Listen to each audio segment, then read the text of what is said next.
राधे राधे। मुस्कुरा रहे ना आज आप लोग? बहुत अच्छे लग रहे हैं। ऐसे ही मुस्कुराते रहिए, खुश रहिए। आज एक स्टूडेंट के लर्निंग इशू डिस्कस कर रहे थे, तो हमें लगा कि हम आप लोगों के साथ भी इस इशू को डिस्कस करें। हो सकता है किसी स्टूडेंट का फायदा हो जाए। और स्पेशली जिन पेरेंट्स के बच्चों ने अभी अभी स्कूल जाना शुरू किया है और जिनकी लर्निंग हैबिट को डेवलप किया जा रहा है, ये टेक्निक उनके लिए बहुत फायदेमंद है।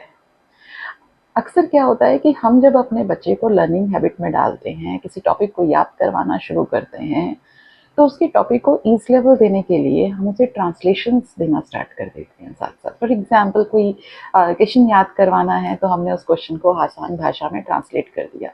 ये भाषा इंग्लिश से हिंदी या उसके पर्टिकुलर स्टेट से रिलेटेड हो सकती है या हमारी अपनी कोई कॉमन लैंग्वेज हो सकती है। लेकिन अगर हम इस ट्रांसलेशन को बिना उसे कॉन्सेप्चुअल अंडरस्टैंडिंग दिए ट्रांसलेट कर रहे हैं, तो ये सिर्फ एक क्रामिंग का ऑल्टरनेटिव है, ये लर्निंग नहीं। लर्निंग का मतलब होता है कि आप अगर किसी टॉपिक को याद कर रहे हैं, तो आपको ये पता चले कि उसका कॉन्सेप्ट क्या है और उस कॉन्सेप्ट का इम्प्लीमेंटेशन क्या है। अगर कॉन्सेप्ट और उसके इम्प्लीमेंटेशन को आप ध्यान से समझेंगे और फिर उसके बाद उसे याद करेंगे, तो ये आपको बेटर रिजल्ट देगा, बजाय इसके कि आप सिर्फ टॉपिक को ट्रांसलेटिव लर्निंग में लेकर जा रहे हैं। तो ट्रांसलेटिव लर्निंग की बजाय कॉन्सेप्चुअल और इम्प्लीमेंटिव लर्निंग की तरफ मूव करते हैं।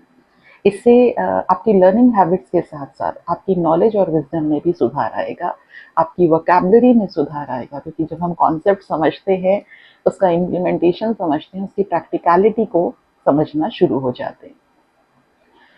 फॉर एग्जाम्पल, इंग्लिश का कोई भी सेंटेंस पकड़ लेते हैं, जैसे my name is Shefali. Shefali is my name. I am Shefali.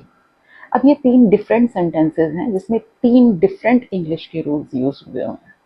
तो हमें कॉन्सेप्चुअल अंडरस्टैंडिंग में माई नेम इज शेफाली कहाँ यूज होना है, शेफाली इज माई नेम कहाँ यूज होना है, आई एम शेफाली कहाँ यूज होना है।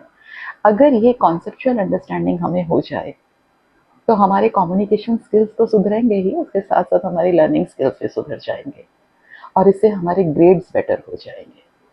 तो जब भी आप बच्चे को लर्निंग स्टेज में डालें, उसे ट्रांसलेटिव लर्निंग की बजाय उसे कॉन्सेप्चुअल और इम्प्लीमेंटिव लर्निंग की तरफ डालेंगे, तो उसके लिए बेहतर रहेगा। राधे ही राधे। खुश रहिए, मुस्कुराते रहिए, हरि गुण गाते रहिए और बच्चों को क्रैमिंग की तरफ मूव मत कीजिए, इम्प्लीमेंटिव लर्निंग, प्रैक्टिकल लर्निंग की तरफ मूव कीजिए। राधे राधे।